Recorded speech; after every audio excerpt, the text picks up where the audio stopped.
Nabila. Samping kanan Saya Ayunda Putri Rahmani. Saya Rizka.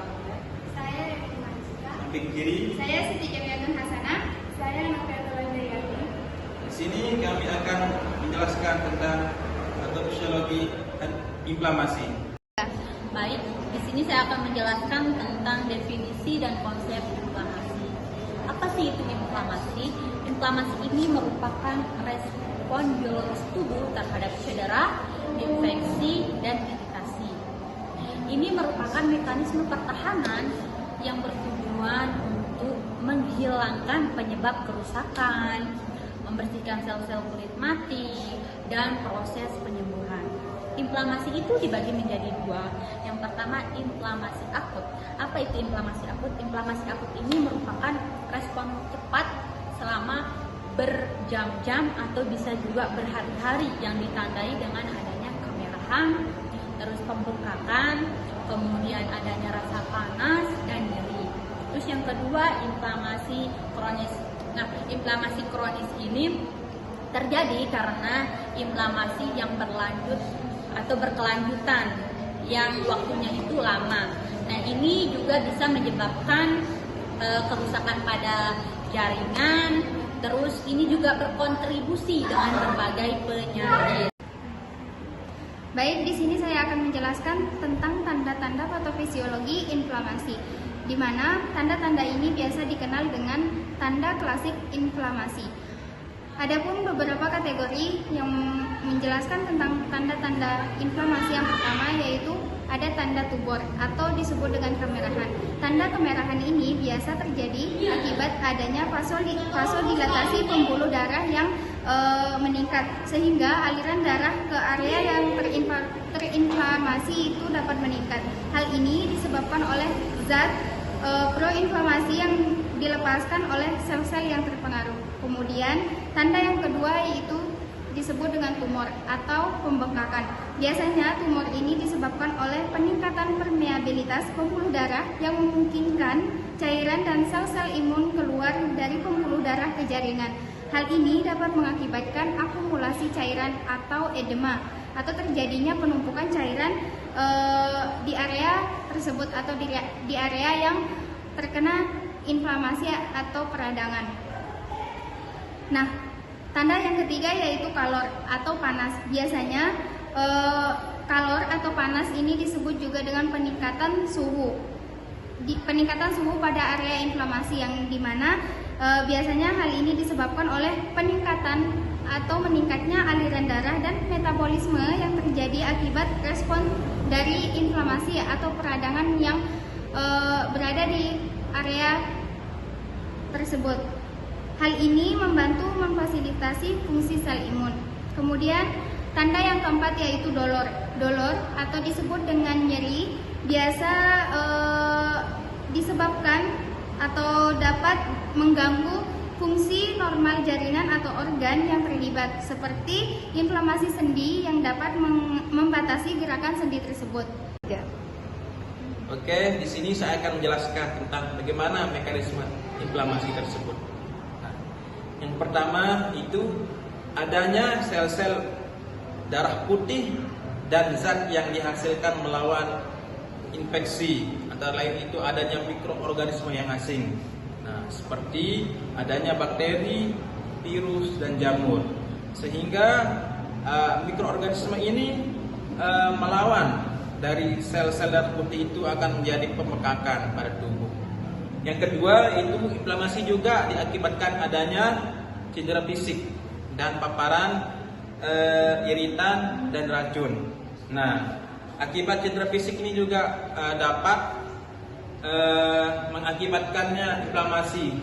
Nah, seperti terjadinya pembengkakan terhadap suatu tubuh. Nah, selanjutnya yaitu inflamasi juga diperlukan dalam kondisi tertentu dan dalam waktu yang tidak lama. Kemudian gejala inflamasi juga yang mudah dikenali adalah adanya pembengkakan dan kemerahan pada kulit maupun tubuh tersebut. Baik, selanjutnya itu ada penjelasan tentang jenis-jenis inflamasi. Nah, jenis-jenis inflamasi itu ada dua. Yang pertama ada inflamasi akut dan inflamasi kronis. Nah, yang pertama itu ada inflamasi akut, itu di mana peradangan jangka pendek atau secara tiba-tiba dan berlangsung selama beberapa jam. Contohnya yaitu ketika lutut terluka akibat benturan atau teriris pisau. Itu contohnya dari inflamasi akut. Nah, yang kedua itu ada inflamasi kronis.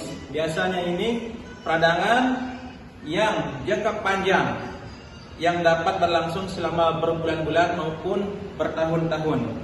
Nah, peradangan kronis ini juga terjadi sebagai respon terhadap zat lain yang tidak diinginkan dalam tubuh, seperti racun dari asap rokok atau kelebihan sel lemak.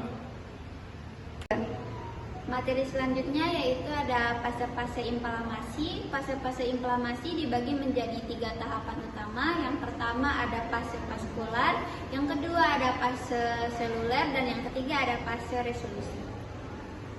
Yang pertama ada fase vaskular. Pada fase ini pembuluh darah di area cedera melebar atau vasodilatasi untuk meningkatkan aliran darah ke area tersebut.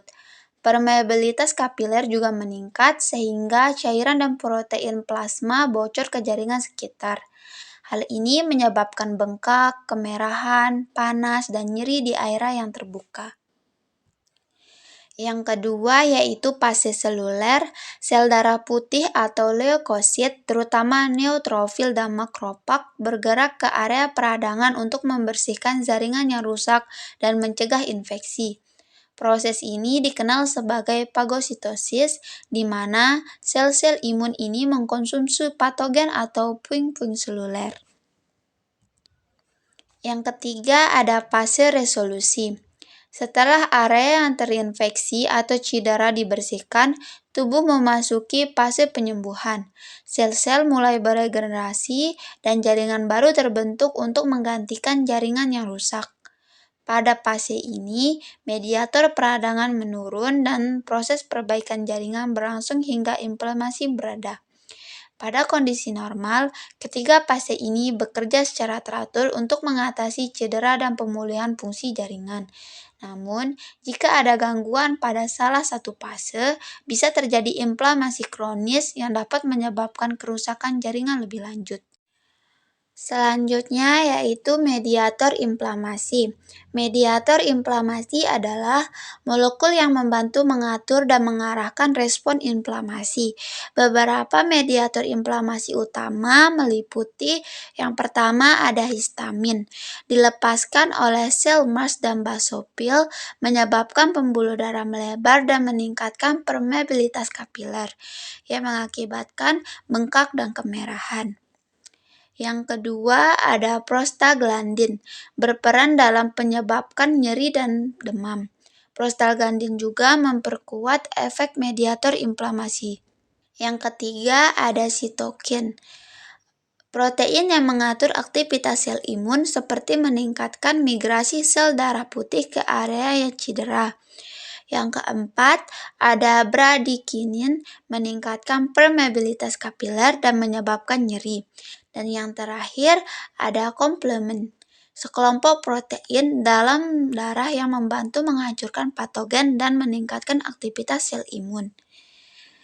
Mediator-mediator ini bekerja sama dalam proses inflamasi untuk melindungi tubuh dari infeksi dan memperbaiki jaringan yang rusak.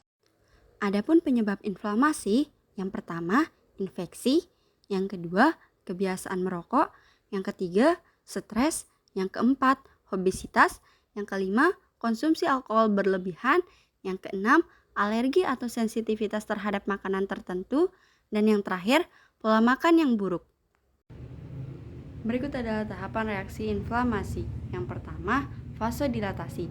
Pembuluh darah di area yang terinfeksi atau cedera melebar untuk meningkatkan aliran darah ke daerah tersebut.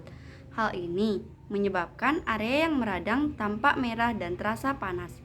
Yang kedua, peningkatan permeabilitas kapiler. Pembuluh darah menjadi lebih permeabel atau mudah ditembus, sehingga cairan dan protein dapat keluar ke jaringan sekitarnya. Ini menyebabkan pembengkakan atau edema di area yang terkena. Yang ketiga, rekrutmen sel imun. Sel darah putih, terutama neutrofil dan makrofag, bergerak ke area yang terinfeksi atau cedera. Sel-sel ini berperan dalam melawan patogen dan membersihkan jaringan yang rusak. Yang keempat, pengeluaran mediator kimia. Zat-zat kimia seperti histamin, prostaglandin, dan sitokin dilepaskan oleh sel imun untuk meningkatkan respon inflamasi dan memberi sinyal kepada sel-sel lain untuk membantu proses penyembuhan. Yang kelima, fagositosis. Sel darah putih seperti makrofag akan memakan atau menghancurkan patogen, sel-sel mati, atau benda asing yang menyebabkan inflamasi. Yang keenam, penyembuhan dan regenerasi jaringan. Setelah patogen dan sel rusak dibersihkan, tubuh mulai memperbaiki jaringan pada tahap ini. Sel-sel yang terlibat dalam penyembuhan seperti fibroblast mulai membangun kembali jaringan baru. Materi selanjutnya yaitu diagnosis dan penanganan inflamasi. Diagnosis inflamasi.